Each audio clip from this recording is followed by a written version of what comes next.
toujours plus dangereuse. Ils ont été indignes pendant tout le discours de Michel Barnier. Ils ont chahuté tout insupportable. Mais avec eux, c'est la bordélisation. Le comportement de racaille pendant tout le discours du Premier ministre, c'était vraiment indigne et c'était insupportable. Mais ça sert à quoi? Bah, carte d'électeur, ça veut dire on s'est pas volé les élections. Ça leur aliène des gens à gauche et ça les fait détester par tous les autres. Donc c'est totalement con. C'est vrai que ça, pour moi c'est contre-productif. C'est dommage. Moi, je trouve ça indigne. Je trouve ça indigne. Et puis alors, l'éternelle polémique, c'est nous qui avons gagné, mais non, c'est pas toi qui as gagné, c'est moi. Je trouve ça puéril.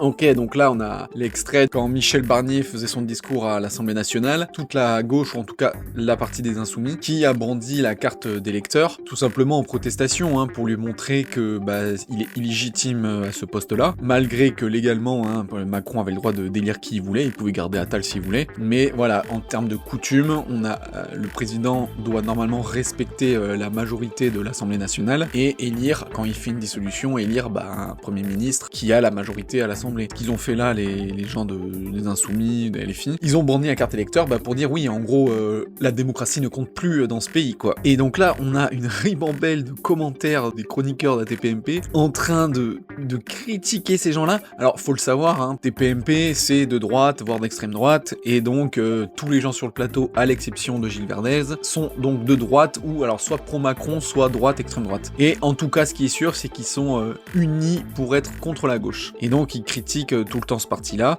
Alors, autant, pour énormément de choses, je suis complètement d'accord avec eux, hein, parce que bon, généralement, le niveau de la gauche dépasse pas la cheville des autres. Mais là, désolé, mais ils ont complètement raison. Qu'on aime ou qu'on n'aime pas, hein, la coalition de gauche, hein, c'est eux qui ont dominé les votes. À l'Assemblée, c'est eux qui ont le plus de sièges. Il aurait été normal que Macron élise un Premier ministre de gauche, en fait. Pas obligé des Insoumis, ou voilà, mais il aurait pu prendre un socialiste, ou autre, ou un écologiste, j'en sais rien. Mais là, le truc, c'est qu'il leur a clairement pissé dessus, à savoir qu'il a pris un mec qui est pro-Macron, en fait. Parce que même ils disent des fois de droite, machin et tout, mais ce mec-là, c'est un pro-Macron. Parce que c'est lui, apparemment, qui a œuvré à la Constitution européenne, c'est lui qui a créé le truc. Donc en fait, dans l'esprit de défoncer la France, toutes ses valeurs, sa structure, la mettre dans le seau, et la mettre dans une bouillie européenne qui est au service des États-Unis, c'est clairement Barnier qui en est la cause. Et Macron qui est un fer de lance. Donc c'est complètement antidémocratique. C'est juste scandaleux ce qui vient de se passer.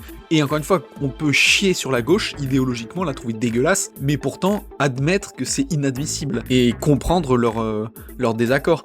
Et là, quand tu les entends, t'as l'impression qu'ils soulèvent le truc, qu'ils ont fait une révolte, mais lever un bulletin d'élection, il y a pire quand même, hein, comme révolte. Donc, enfin, vraiment, voilà, les commentaires de TMP sont vraiment, mais toujours à côté de la plaque. Ils ont vraiment aucun recul, aucune honnêteté, quoi. Pour conclure, ces gens-là, même s'ils sont complètement cons pour la plupart, ont eu complètement raison de protester face à Michel Barnier comme Premier ministre.